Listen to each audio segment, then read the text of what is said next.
โอ้แล้วอยากไปเบอร์หางัวหาควายแล้วบัดนี้นะ จะไปแล้วมันยังบ่ได้ย้ายงัว ยังบ่ได้ย้ายงัวย้ายควาย แสดงว่าแข็งแรงแล้วบัดนี้เนาะ แข็งแรงแล้วอยากไปรถแม่นบ่ ไปแล้วได้ ดุคือกับตู้พายอะไรบ่ ไป อัน บ่ได้อยู่ได้ บ่อันตู้พายมานี่สมมุติว่าตู้พายมาอยู่นำนี่นะสมมุติว่าเรามีเงินมาแต่งมาแปลงเนาะมาห้องมาขอไว้สิซะสมมุตินะ เออ แล้วอันงัวควายก็จะให้เพิ่นเลี้ยงบ่หรือเจ้าสิเลี้ยงเองคือเก่าหรือว่าใดๆหรือว่าสิให้แล้วนอนอยู่สบายเลย ถ้าเรามีอยากไปก็ค่อยเลี้ยงแล้วเนาะ แต่ว่าโอ้ยตู้พายจะมาอยู่น้ำข่อยโลดข่อยสิหับเลี้ยงเจ้าเองยันว่าแนวนี้หั่นนะ เราบ่นอนดอก หึ เราคนดู เราคนดุเนาะ เอ เป็นไง อเราบ่นอนดอก เราบ่นอนเนาะไอ้เนาะ แม่น อืม เราบ่เคยนอน เราคนดุคนอ่ะนะ เราอยู่เงินเราก็เอาเมียนั่นก็เราบ่ได้นอนนะ เราว่าเฮ็ดเวียกกลางคืนผู้ใด เราบ่ได้อยู่ได้ถ้า เราว่าดำไห้ดำหน้ากลางค่ำกลางคืนว่าไม่ใช่ธรรม โอ้ ดา เราเฮ็ดแท้ตู้นี่เนาะ เฮ็ดอะไรเฮ็ดแท้ทำจริง เฮ็ดอะไรได้จะค่อยไปหั่นหาหน่อไม้ เออ หน้าซาลูกอยู่ในหันเนาะ โอ้ เดี๋ยวนะหันนะ เจ้าก็เห็นบ่ เห็นนะ แล้วเราเอาตัวเมียอันผู้น้อยเห็นบ่ เออ อายุ15อันบ่ แม่น บ่อันเป็นอันไหนไปเห็นเราตอนเรามีเมียเด็กหัน เขาจะว่าเราหมักเนาะเขาจะมาคอเราลมกันแล้ววะเราไปเล่นเทียงกับเจ้าเทียงกับนาทกาอยู่ในหันเลขปานไม้จะคอยไปหา โอ้ เราจะคอยว่ามันใช่ ตอนเราเอาเมียเด็กน้อยหาได้ เออ เจ้าก็เห็นมันบ่เมียเด็กน้อยเรานี่ ลูกปานนั้นเขียนไพ่บ่เห็นเขาก็เห็น อืม ไปนาเจ้า โดย แม่กับเจ้าก็เป็นโมกับข่อยนี่ โอ้เอ้าแม่ผู้เช้าวอันแม่เมียของอันพ่อใหญ่พายพ่อเฒ่าแม่เฒ่าของพ่อใหญ่พายนี่เป็นเสี่ยวกับเจ้าแม่นบ่ เอาเลย แล้วหักข่อยเอิ้นกับเจ้าเอ้ย เออ เอ้ยเนาะเขาก็จะเป็นแหลมเฮ้ยอะนะ เออ เป็นหมู่กันบ่ แสดงว่าก็ยังหนุ่มอยู่เนาะ ยังนมอยู่ โอ้ ก็บ่ได้นมปานใดแล้ว อืม ไม่เฒ่าก็เจ้านมแล้วไม่เฒ่าแล้วเนาะ แม่เฒ่าแล้วนม นมกว่าอันลูกเคยแล้วเนาะ อืม ลูกเคยนี่บ่ว่าแล้วเนาะลูกเคยนี่สัมพ่อพุ่นแล้วเนาะ คงว่าเอาลูกสาวเขาเนาะ อืม ลูกสาวเขา น้อยๆก็ได้เอิ้นกับเจ้าเฮ็ดแม่เฒ่าแล้วเนาะเฮ็ดได้เนาะเจ้าถ้าสิเฒ่าบ่ได้ก็ตามแม่นบ่ แม่ โตเจ้าก็ยังได้เอิ้นกับเจ้าเฮ็ดแม่เฒ่า อันไม่เฒ่าเราหันกันว่าบ่ได้เอาลูกสาวแล้วฮะแล้วเอิ้นพ่อใหญ่พุ่นแล้วเนาะ อืม ทางนี้ เอิ้นพ่อใหญ่ ทางนี้ว่าเอาลูกสาวกับเจ้าเนาะ อ่า เฒ่าก็ได้เป็นเคยอยู่ในหันเลย เฒ่าเจ้าก็ได้เป็นเคยเนาะ แม่ แม่นละ อืมดูเพราะว่านี่เห็นอันนั้นมาแต่หึงแล้วเนาะเห็นอันนั้นพ่อใหญ่พายนี่ เห็นจังแล้วเขาจะคอยยังบ่จักไปดินซื้อดอก อืม ว่าอันละเอิญคอยเอิญลุงตะกี้เนาะ อ่า นี่ว่าคนเฒ่าว่าเอิญลุงที่ชากันอะไรนั่นเนาะ โดยแม่นเลย ผู้ใหญ่เพิ่นว่าเอิญลุงเพราะว่า โอ้ แม่บอกเนาะ โดย ว่า บ่ ฮะ อันเอาผู้เฒ่ามาอยู่ในเฮือนนำเนี่ยมันสิบ่ยากบ่หรือว่าใดๆบางคนเพิ่นเว้ามาว่าโอ้ยได้ผู้เฒ่ามาอยู่เฮือนอยู่ชานมันสิบ่ยากบ่เพราะว่า แล้วขึ้นนี่ละคอยขึ้นน้อยๆใหญ่ๆจังได้บัดยามเขาเป็นอายังปัวเนาะ เออ ในนั้นได้เนาะ อืม ไปสิ จัง บ่ หวะ คอยเป็นคนผู้เดียวเนาะ เลี้ยงบ่คือเลี้ยงช้างเลี้ยงหยังได้เนาะ แม่ อืม เอาขึ้นนี่คันคนนมคือ เลี้ยง การ ช้าง ไผ เลี้ยง ได้ เสือยั เนาะ งว่าพอได้ขาย แม่บอกคอยบอก เออ ไปจักแล้วสิยาวเนาะอันแบบว่าเนาะอันบัดเขาเจ็บยามเขาโชว์เจ้าสิอยู่ได้เจ้าเช็ดได้ โดยแม่นเลย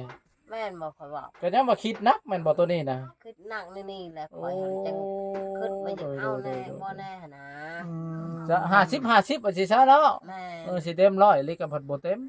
กันว่าโอ้ยเท่ากันแหละเอาได้เท่ากันหันเอา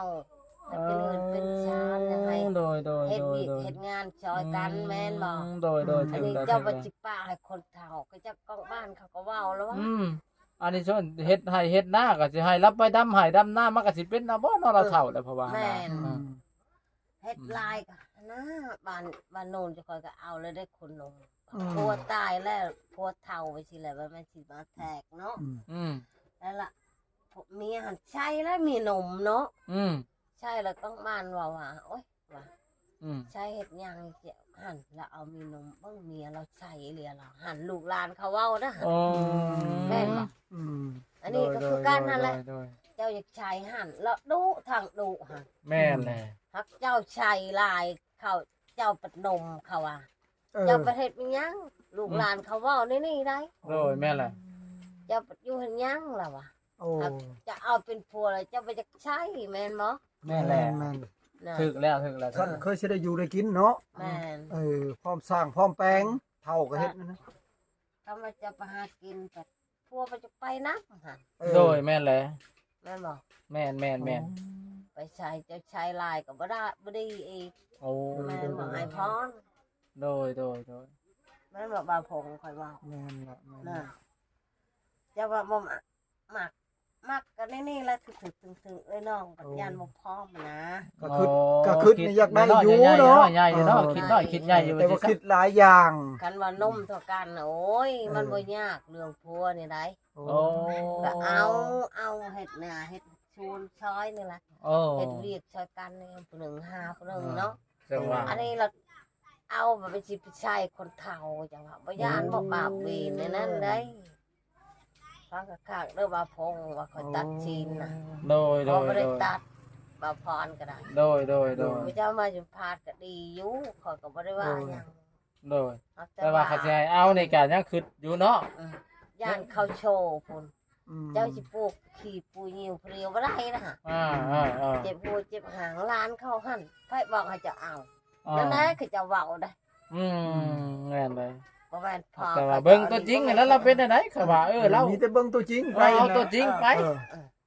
เอาสั้นละ ตัวนี้ครับเบิ่งตัวจริงเอาเขาก็บ่ฮู้ตัดสินนะก็จะมา50ไว้ก่อน แล้วจังว่าเฮาจังเบิ่งสิก่อนตอนสิเอา แม่นแหละ เขาก็เว้าได้ลูกหลานเขาก็บอกเลยเนี่ยเจ้ามาจุพาดอันป่าเอ้ยเจ้าก็เบิ่งคักๆเด้อ อ่า ตอนสิเอาเจ้าว่า อ่า คัน แม่ มัน นแหละ เจ็บมันโชว์เจ้าจะเฮ็ดได้คุณ โอ้ เจ้า แม่นเลย คอยบ่ได้ไปชอยเด้อเราอ่ะ มันก็ขึ้นอยู่กับเจ้าเองแหละบาดนี่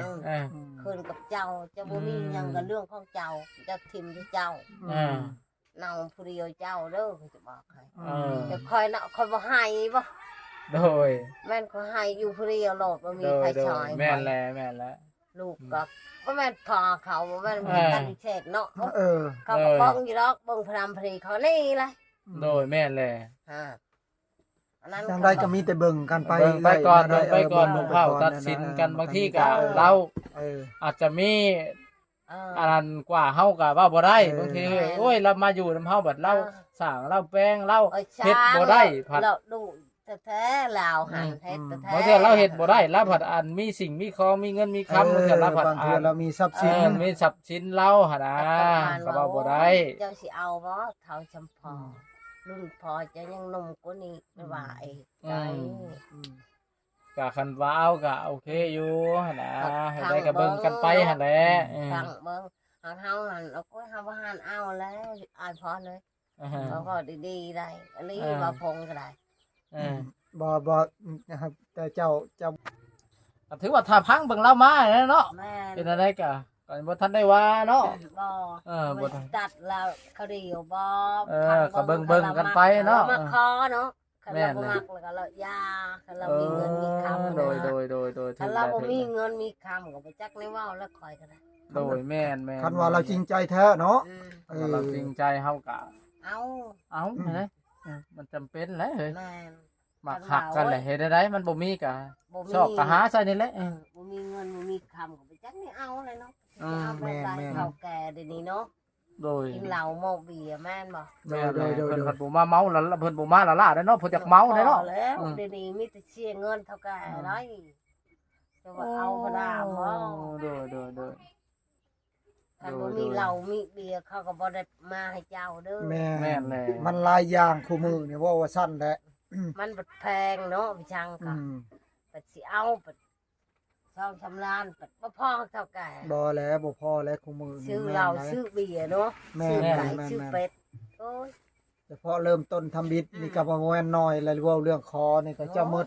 บ่แม่นง่ายแล้ว ปราม โอ้ บ่ สั้น คน นะ ในนี้ แม่นแล้ว ผู้สาวแห้งแพง อ๋อ ผู้สาวเนี่ยโอ้ย ผู้สาวนี่แย้มบ่ได้เลยแม่นบ่แตะบ่ได้เลย โอ้ยระดับ50ล้านแล้วเดี๋ยวนี้ป้า โอ้ คนละยอ โหดอะไร นี่เลยนะบ้านชองสมอง อืม อืม ทางบ้านเราเพราะว่าก็จะว่า อืม มันนุ่ง มาคอบ่ มาขอ โอ้ ยังไม่ได้คลองก็จะว่าชองอยู่บนจักวันยังไม่ได้คลอง อืมปาโท เคยได้ยินนะลูกวานจังก็จะว่ สายโหดอะไร50 ล้าน 50ล้านคนนั้น ขอบทองเลย ลูกสาว2คน โอ้โห เอาคนนึงนะยังคนนึง อืมโดย ทางบ้านเราคนนั้น อืมโดย เขาไปกรุงเทพคบกันอยู่กรุงเทพพัก กระจาดอกก็เจ้าหาเงินกรุงเทพเองดอกอันนั้นเขาเจะบ่ยากดอกอันนั้นนะ ไม่ได้ยากแล้ว เขาหาใส่กันเองดอกอันนั้นนะก็เงินน้องแต่งน้องนำกันนั่นละอันนั้นนะเสร็จแล้วก็เจ้าสิกล้าเอาบ่ปานนั้นเฮาห้อยแบกเงินมาใส่สิเอาเงินในใช้นะ แม่นแล้ว โดย พอเนาะ โดย แล้วก็สิลงบ่มีผู้สาวใช่บ่เนาะแล้วกัน อืม บ่